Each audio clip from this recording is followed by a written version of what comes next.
তবে যেটি বলা হচ্ছে বিভিন্ন মাধ্যম থেকে যে তার বেগম জিয়ার যেই শারীরিক অবস্থা অত্যন্ত সংকটাপন্ন কিংবা তিনি জীবন মৃত্যুর সন্ধিক্ষণে দাঁড়িয়ে আছেন, এই ধরনের অতিরঞ্জিত যে শব্দগুচ্ছ ব্যবহারের ক্ষেত্রে তাদের কিন্তু কিছুটা আপত্তি আমরা জানাতে দেখেছি। কেননা তারা যেটি বলছেন তার যে ট্রিটমেন্টের যেই প্রসেস সেটি চলমান রয়েছে, একই সঙ্গে ট্রিটমেন্ট যে রিসিভ করছে তার শরীর এবং সেখান থেকে রেসপন্স করছে, ওষুধগুলোর যে রেসপন্স করার কথা সেটি করছে স্বাভাবিক প্রক্রিয়ায়, সেটি কিন্তু তারা বলছেন। অর্থাৎ যদি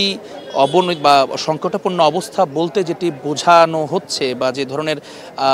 ব্যাখ্যা দেয়া হচ্ছে, অপব্যাখ্যা দেয়া হচ্ছে, সেটির কিন্তু তারা জানিয়েছেন যেন এটি না করা হয়। এটি আসলে মানুষের ভেতরে যে উদ্বেগ এই দেশের অন্যতম গণতান্ত্রিক নেত্রীকে নিয়ে, সেই উদ্বেগকে কিন্তু আরও বেশি উদ্বেলিত করবে বা সেটি আরও বাড়িয়ে দেবে এবং দলীয় নেতাকর্মী যারা আছেন তাদের ভেতরে আসলে এই উদ্বেগটি ছড়িয়ে পড়লে এইখানকার পরিস্থিতি যেটি তৈরি হবে বা একটি বিরূপ পরিস্থিতি তৈরি হতেই পারে, সেই কথা কিন্তু তারা বারবার জানিয়েছেন এবং বারবারই বলা হচ্ছে চিকিৎসকদের পক্ষ থেকে এবং যে মেডিকেল বোর্ড গঠন করা হয়েছে। আপনারা জানেন যে দেশের যে বিশেষজ্ঞ যারা রয়েছেন তাদের পাশাপাশি ইতোমধ্যেই কিন্তু চায়না থেকে একটি দল তারা এখানে সার্বক্ষণিকভাবে সে মেডিকেল টিমের সঙ্গে আছেন এবং কিছুক্ষণ আগে যেটি আমরা খবর পেয়েছি সবশেষ যে যুক্তরাজ্য থেকে একজন চিকিৎসক বিশেষজ্ঞ তিনিও কিন্তু ইতোমধ্যে ঢাকায় পৌঁছেছেন বলে আমরা জেনেছি। হয়তো কিছুক্ষণের মধ্যে তিনি এভারকেয়ার হাসপাতালে চলে আসবেন এবং ডক্টর রিচার্ড বিলি তিনি এখানে আসবেন। তবে তিনি আসলে ঠিক কোন বিষয়টিকে বা কোন বিষয়ে বিশেষজ্ঞ সেই বিষয়টি এখনও দলের পক্ষ থেকে নিশ্চিত আমরা হতে পারিনি, তবে সেটি নিশ্চিত হওয়া মাত্রই আপনাদেরকে জানিয়ে দেওয়ার চেষ্টা করব। কেননা বলে রাখা ভালো, এখানে কিন্তু কিডনির পাশাপাশি লিভার, শ্বাসতন্ত্র বিভিন্ন আক্রান্তের বিষয় রয়েছে তার বেগম জিয়ার শরীরে। সেই জায়গা থেকে তার স্পেশালাইজেশন আসলে কোনটিতে সেটি আমরা জানার পরেই আপনাদেরকে জানাতে পারবো। এছাড়া জানিয়ে রাখি যে গতকালকে রাতে কিন্তু তিন বাহিনীর যারা প্রধান রয়েছেন তারা কিন্তু বেগম জিয়াকে দেখে গেছেন, এখানে তার সঙ্গে তার শারীরিক অবস্থার খোঁজ খবর নিয়েছেন এবং সারা দিনব্যাপী গত কয়েকদিন ধরেই তো আসলে বিভিন্ন রাজনৈতিক দলের যারা মুখপাত্র কিংবা প্রধান তারাও কিন্তু এখানে এসেছেন, বেগম জিয়ার সঙ্গে তাকে দেখেছেন। আসলে তার সঙ্গে তো কথা বলবার মতো সে ধরনের পরিস্থিতি নেই তার, তবে তার যে শারীরিক অবস্থা সেটি পর্যবেক্ষণ করেছেন, তাকে এখানে সৌজন্য সাক্ষাৎ সেটি করে গেছেন। কেননা আমরা দেখছি শুধুমাত্র দেশের রাজনীতিতেই নয়, সারা বিশ্বের যারা রয়েছেন রাষ্ট্রপ্রধান কিংবা বিভিন্ন বরেণ্য ব্যক্তিত্ব তারাও কিন্তু ইতোমধ্যে আমরা দেখছিলাম গত কয়েকদিন থেকে সোশ্যাল মিডিয়ার বিভিন্ন হ্যান্ডেলের কল্যাণে ফেসবুক সহ টুইটার বা এক্সের যেই পোস্টগুলোতে তারা কিন্তু বলছিলেন বেগম জিয়ার যে সুস্থতা সেটি কামনা করেছেন তারা। আমরা সবশেষ নরেন্দ্র মোদী ভারতের তিনিও কিন্তু একটি টুইট করেছেন তার এক্সের হ্যান্ডেলে, সেখানে কিন্তু তিনি একই ধরনের বক্তব্য লিখেছেন এবং বেগম জিয়ার চিকিৎসার জন্য ভারতের যে কোনো ধরনের সহায়তা প্রয়োজন হলে সেটি তারা করতে প্রস্তুত আছেন বলে এক ধরনের বার্তা তিনিও কিন্তু দিয়েছেন। সব মিলিয়ে ভারতের সঙ্গে যে সম্পর্ক কিংবা সকল সম্পর্কের ঊর্ধ্বে গিয়ে আসলে বেগম খালেদা জিয়া, যিনি তিনবার এই বাংলাদেশের প্রধানমন্ত্রিত্ব পালন করেছেন এবং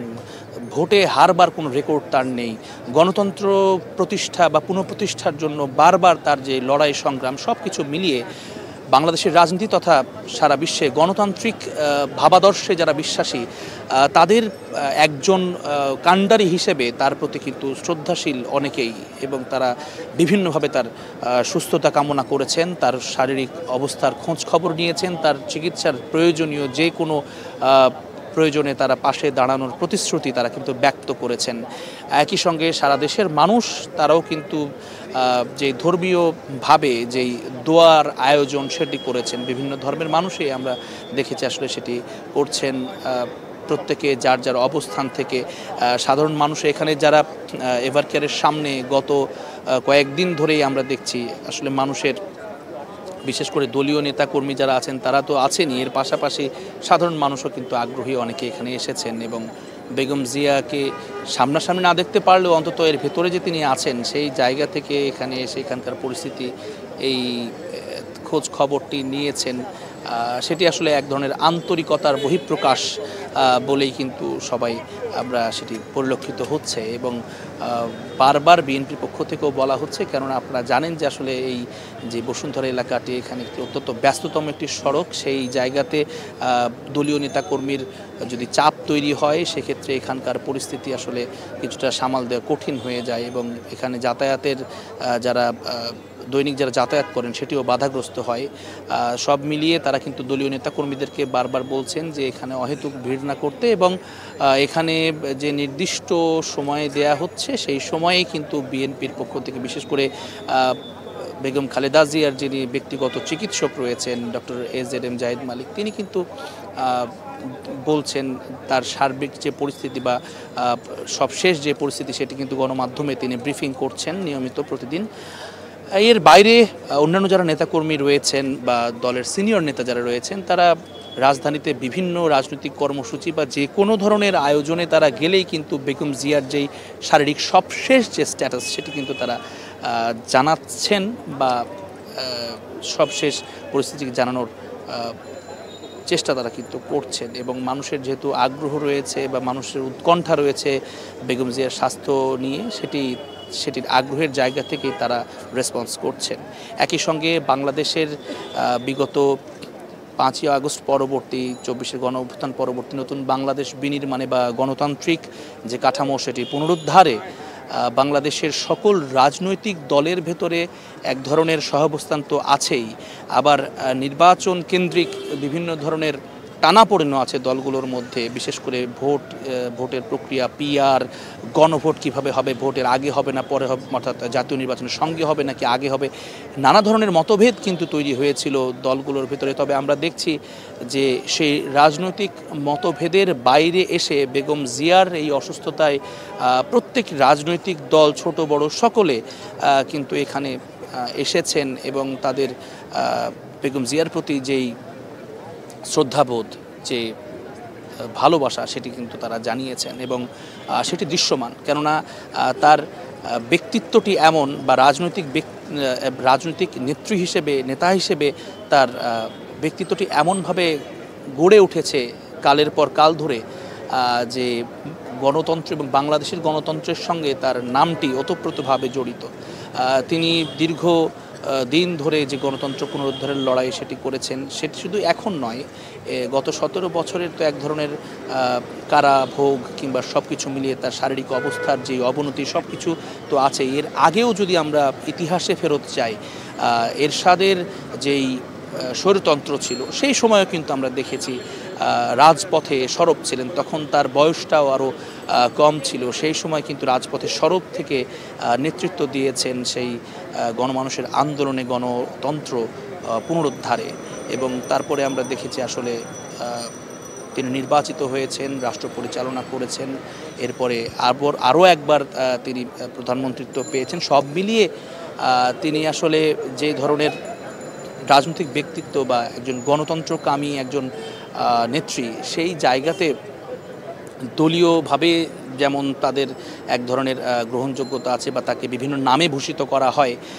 এর বাইরে গিয়েও কিন্তু আমরা দেখছি রাষ্ট্রীয় স্বীকৃতি সেটিও কিন্তু একটি উল্লেখযোগ্য বিষয়। তিনি অসুস্থ হবার পরে কিন্তু আমরা দেখছি যে তাকে VVIP বা অতি গুরুত্বপূর্ণ ব্যক্তি রাষ্ট্রের সেই মর্যাদা প্রজ্ঞাপন জারি করা হয়েছে। সেটিও তাকে যেই সম্মান রাষ্ট্র দেখিয়েছে এটি তিনি তার প্রাপ্য ছিল বলেই সকলে কিন্তু সব মহলে এটি বলা হচ্ছে। এবং তার ফলশ্রুতিতে আমরা দেখছি যে গত মঙ্গলবার দুপুর থেকেই কিন্তু SSF-এর যেই সিকিউরিটি সেটি কিন্তু তিনি পাচ্ছেন। SSF ইতোমধ্যে হাসপাতালের ভেতরের যে অংশ সেখানে কিন্তু তার নিরাপত্তায় কাজ করছে এবং আপনি জানেন যে এটি আসলে সর্বোচ্চ পর্যায়ে এবং গোয়েন্দা নজরদারি সমস্ত কিছু সেই অতি গুরুত্বপূর্ণ ব্যক্তি হিসেবে কিন্তু তিনি পাবেন। সব মিলিয়ে বেগম জিয়ার যেই শারীরিক অবস্থা সেটি বিশেষ কোনো পরিবর্তন হয়নি, তবে আশার ব্যাপার যেটি চিকিৎসকরা বলছেন যে তার শরীর মেডিসিনগুলোতে যে গ্রহণ করছে এটির একটি রেসপন্স তার ভেতরে আছে, অর্থাৎ মেডিসিনটা যে তার শরীরে কাজ করছে সেই রেসপন্সটি তারা পাচ্ছেন বা প্রতিক্রিয়াটি জানছেন। তো সকলেই সারা দেশের মানুষ আসলে প্রত্যাশা করে আছেন একটি ভালো খবর শোনার জন্য। তবে সেই ভালো খবরটির কাছাকাছি যে কোনো উন্নতি কিংবা অবনতি যেটিই হোক না কেন সব শেষ খবর আপনাদেরকে জানিয়ে দেব। এতক্ষণ আপনাদের সঙ্গে ছিলাম আমি জুম্মান সাদিক জ্যাভলিন, এবং আপনারা দেখছিলেন নতুন দিনের সংবাদ ভিত্তিক চ্যানেল স্টার নিউজে বেগম জিয়ার স্বাস্থ্যের সব শেষ আপডেট।